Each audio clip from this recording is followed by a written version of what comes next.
കർത്താവിൻ്റെ അതിപരിശുദ്ധമായ നാമം വാഴ്ത്തപ്പെടുമാറാകട്ടെ. അനുഗ്രഹിക്കപ്പെട്ട ഈ നല്ല സമയത്തിനായിട്ട് സ്തോത്രം. നിങ്ങൾക്കെല്ലാവർക്കും വേഗം വരാൻ പോകുന്ന യേശുക്രിസ്തുവിന്റെ നാമത്തിലുള്ള എൻ്റെ സ്നേഹവന്ദനം. എൻ്റെ ഹൃദയത്തിൽ പ്രകാശിപ്പിച്ചതായ ഒരു ദൈവാലോചന നിങ്ങളുമായി പങ്കുവയ്ക്കുവാൻ കർത്താവിൻ്റെ കൃപയിൽ ഞാൻ ആഗ്രഹിക്കുകയാണ്. അതിനാധാരമായി 118 സങ്കീർത്തനം അതിന്റെ 27 വാക്യം. യഹോവ തന്നെ ദൈവം, അവൻ നമുക്ക് പ്രകാശം തന്നിരിക്കുന്നു. യാഗപീഠത്തിന്റെ കൊമ്പുകളോളം യാഗപശുവിനെ കയറുകൊണ്ട് കെട്ടുവി. ഈ വാക്യത്തിന്റെ അവസാന ഭാഗം ഇങ്ങനെയാ വായിക്കുന്നത്: യാഗപീഠത്തിന്റെ കൊമ്പുകളോളം യാഗപശുവിനെ കയറുകൊണ്ട് കെട്ടുവി. അനുഗ്രഹിക്കപ്പെട്ടതായ ഒരു വേദഭാഗമാണ് ഈ സങ്കീർത്തനത്തിൽ നിന്ന് വായിച്ചിരിക്കുന്നത്. യാഗപീഠവും യാഗവസ്തുവും എന്ന വിഷയത്തെക്കുറിച്ച് ആസ്പദമായി നിരവധി ചിന്തകൾ, ആലോചനകളൊക്കെ കഴിഞ്ഞുപോയ കാലഘട്ടങ്ങളിൽ നിങ്ങൾ കേട്ടിട്ടുണ്ടാവാം. എൻ്റെ എളിയ ചിന്തയിലേക്ക് പരിശുദ്ധാത്മാവ് തന്നതായ ഒരു ചിന്ത പറഞ്ഞ് പ്രാർത്ഥിപ്പാൻ കർത്താവിൽ ഞാൻ ആഗ്രഹിക്കുകയാണ്. യാഗപീഠവും യാഗവസ്തുവും തമ്മിൽ നല്ല ബന്ധമുണ്ടായിരിക്കണം. ഒരു പ്രത്യേക ദിവസത്തിനു വേണ്ടി മാത്രമല്ല, ഒരു പ്രത്യേക മണിക്കൂറുകൾക്ക് വേണ്ടി മാത്രമല്ല, ജീവിതത്തിന്റെ എല്ലാ സമയങ്ങളിലും അല്ല, ജീവിതത്തിന്റെ അവസാനത്തെ ശ്വാസം വരെയും ഞാനും നിങ്ങളും ദൈവവുമായിട്ട് ബന്ധമുണ്ടായിരിക്കണം. യാഗപീഠവുമായിട്ട് യാഗവസ്തുവിന് ബന്ധമുള്ളതുപോലെ തന്നെ ചേർത്ത് ദൈവകൃപയോട്, ദൈവ സാന്നിധ്യത്തോട്, ദൈവത്തിന്റെ വലിയ നിയോഗങ്ങളോട് ചേർന്ന് ഇരിക്കുന്ന ഒരു ദൈവമക്കളായി തീരുവാൻ ദൈവം നമ്മളെ കുറിച്ച് ആഗ്രഹിക്കുന്നുണ്ട്. ഈ വിഷയത്തിലേക്ക് നിങ്ങളുടെ ശ്രദ്ധ വരുന്നതിന് മുമ്പ് ഒരു നിമിഷം നമുക്കൊന്ന് ശാന്തമായിട്ട് ചിന്തിക്കാം. കർത്താവെ, കഴിഞ്ഞുപോയ കാലഘട്ടങ്ങളിൽ യാഗപീഠവുമായി എനിക്ക് ബന്ധമുണ്ടോ? അതോ പ്രാർത്ഥനകളോ ആരാധനകളോ കൂട്ടങ്ങളോ ഒക്കെ നടക്കുമ്പോൾ ഉണ്ടാകുന്നതായ ബന്ധം മാത്രമാണോ എനിക്കുള്ളത്? അങ്ങനെയുള്ള ഒരു അനുഭവമാണ് എങ്കിൽ ഈ സന്ദേശം നിങ്ങളുടെ ജീവിതത്തിൽ ഒരു പുനർ വിചിന്തനത്തിനായി, ഒരു പരിശോധനയ്ക്കായി ദൈവസന്നിധിയിലേക്ക് സമർപ്പിക്കപ്പെട്ട് ദൈവം ആഗ്രഹിക്കുന്നത് പോലുള്ള ഒരു നല്ല ബന്ധത്തിലേക്ക് എത്തപ്പെടുവാൻ ഈ സന്ദേശം നിങ്ങളെ സഹായിക്കട്ടെ എന്ന് ഞാൻ ആത്മാർത്ഥമായി പ്രാർത്ഥിക്കുന്നു. വേദപുസ്തകം നമ്മൾ പഠിക്കുമ്പോൾ അബ്രഹാം ദൈവത്തിന്റെ വിളി കേട്ട് ഇറങ്ങിത്തിരിക്കുമ്പോൾ തന്നെ വ്യത്യസ്തമായ ഭാവിയിൽ അബ്രഹാമിനോടും അബ്രഹാമിന്റെ കുടുംബത്തോടുമുള്ള ബന്ധത്തിൽ ദൈവം ചെയ്യാൻ പോകുന്നതായ നിരവധി വാഗ്ദത്തങ്ങൾ അബ്രഹാമിന് ദൈവം കൈമാറുവാനിടയായി തീർന്നു. കഴിഞ്ഞുപോയ കാലഘട്ടങ്ങളിൽ എന്റെയും നിങ്ങളുടെയും ജീവിതത്തിലൊക്കെ അനവധി വാഗ്ദത്തങ്ങൾ ദൈവം തന്നിട്ടുണ്ട്. ദൈവാലോചനകൾ നമുക്ക് തന്നിട്ടുണ്ട്. ദൈവദാസന്മാരിലൂടെയും പ്രവാചകന്മാരിലൂടെയും ദൈവത്തിന്റെ വചനം വായിക്കുമ്പോൾ പ്രാർത്ഥനയിലും ആരാധനകളിലും ഒക്കെ തുടർമാനമായിട്ട് നമ്മൾ പങ്കെടുക്കുമ്പോൾ പരിശുദ്ധാത്മാവ് നമുക്ക് തന്നിട്ടുള്ള ദൈവത്തിന്റെ വലിയ വാഗ്ദത്തങ്ങളുണ്ട്.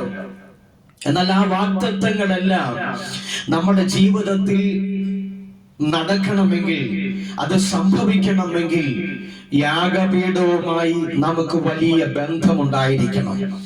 യാഗപീഠത്തിന്റെ കൊമ്പുകളിൽ യാഗമൃഗത്തെ കെട്ടുന്നത് പോലെ ജീവിതത്തിന്റെ സമസ്ത മേഖലകളിലും ദൈവകൃപയോട്, ദൈവ സാന്നിധ്യത്തോട്, ദൈവവചനത്തോട് ചേർന്ന് ഇരിക്കുന്ന ഒരു ദൈവ പൈതലിന്റെ ജീവിതത്തിൽ പിന്നിട്ട മണിക്കൂറുകളിൽ ദൈവത്തിന്റെ വാഗ്ദത്തങ്ങൾ നിറവേറ്റുവാൻ ദൈവത്തിന് അത് ചെയ്തു കൊടുക്കുവാൻ കഴിയുമെന്ന് നിരവധി ഉദാഹരണങ്ങൾ വിശുദ്ധ ബൈബിൾ കൊടുത്തിട്ടുണ്ട്.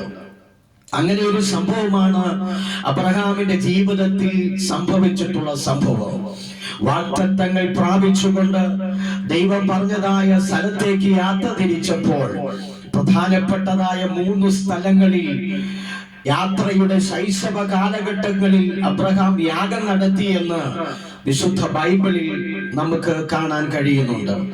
ഒന്നാമത്തെ യാഗം, അബ്രഹാമിനോട് ദൈവം ഇടപെട്ടൊരു സ്ഥലമുണ്ട്, അവിടെ അബ്രഹാം യാഗമർപ്പിച്ചു എന്ന് ഉൽപ്പത്തി പുസ്തകം 12-ാം അധ്യായം 7-ാമത്തെ വാക്യം വായിക്കുമ്പോൾ ദൈവം ഇടപെട്ട സ്ഥലത്ത് അബ്രഹാം യാഗമർപ്പിച്ചു എന്ന് പറയുന്നു.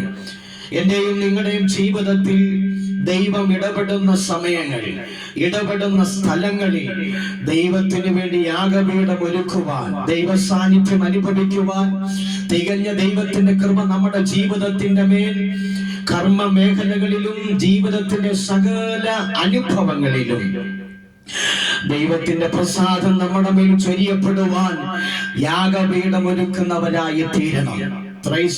ഞാൻ ആ ഭാഗം ചിന്തിക്കുമ്പോൾ ഒന്ന്, സഭയോടുള്ള ബന്ധത്തിൽ നമുക്ക് ആ ഭാഗം ചിന്തിക്കാൻ കഴിയും.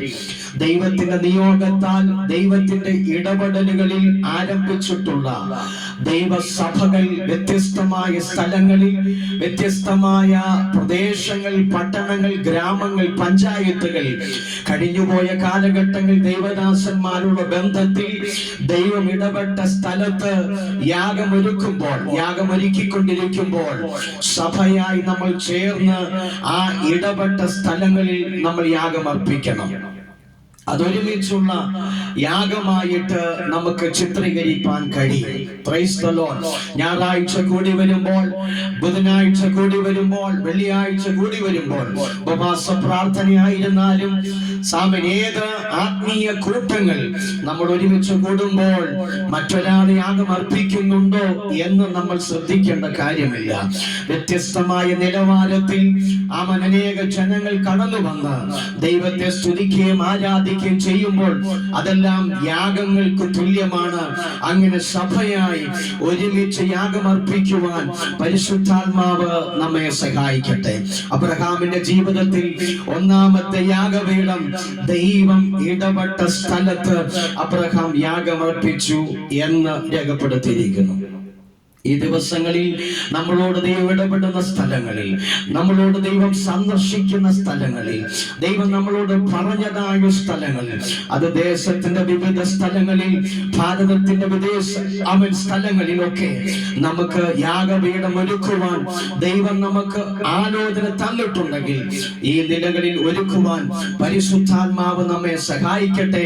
ദൈവിക നിയോഗമുള്ളവരായി, ദൈവത്തിന്റെ വലിയ സാന്നിധ്യം അനുഭവിക്കുന്നവരായി തീരുവാൻ ദൈവം നമ്മെ സഹായിക്കട്ടെ. ഒന്ന്, ദൈവം നമ്മളോട് ഇടപെടുന്ന സ്ഥലങ്ങളിൽ നമ്മൾ യാഗമർപ്പിക്കണം.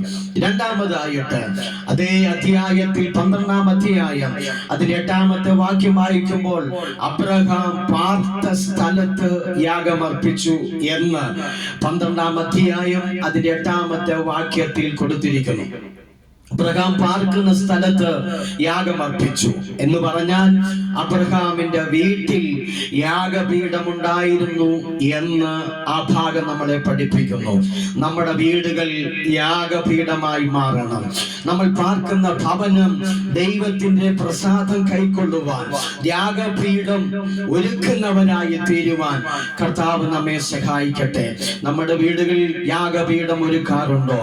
പ്രാർത്ഥനകൾക്കും ആരാധനകൾക്കും ദൈവവചന ധ്യാനങ്ങൾക്കുമൊക്കെ സമയങ്ങൾ കണ്ടെത്തുന്നുണ്ടോ എന്ന് നമുക്കൊന്ന് പരിശോധിക്കാം.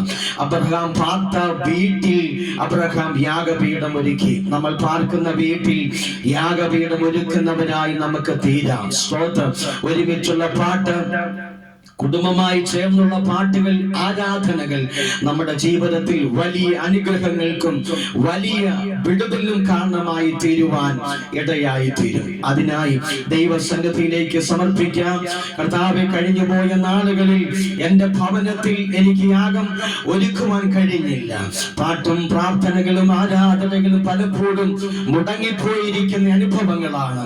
എന്നാൽ ഈ ദിവസങ്ങളിൽ യാഗമർപ്പിക്കുവാൻ ഇയ്യോബ് തന്റെ മക്കൾ പാപം ചെയ്തു പോകാതിരിക്കുവാൻ വേണ്ടി തലമുറയെ വിളിച്ചു വരുത്തി യാഗമർപ്പിച്ചതുപോലെ നമുക്ക് കുടുംബമായി നമ്മൾ പാർക്കുന്ന വീടുകളിൽ യാഗം നമുക്ക് ഒരുക്കാം, യാഗപീഠം ഒരുക്കാം. സ്തോത്രം.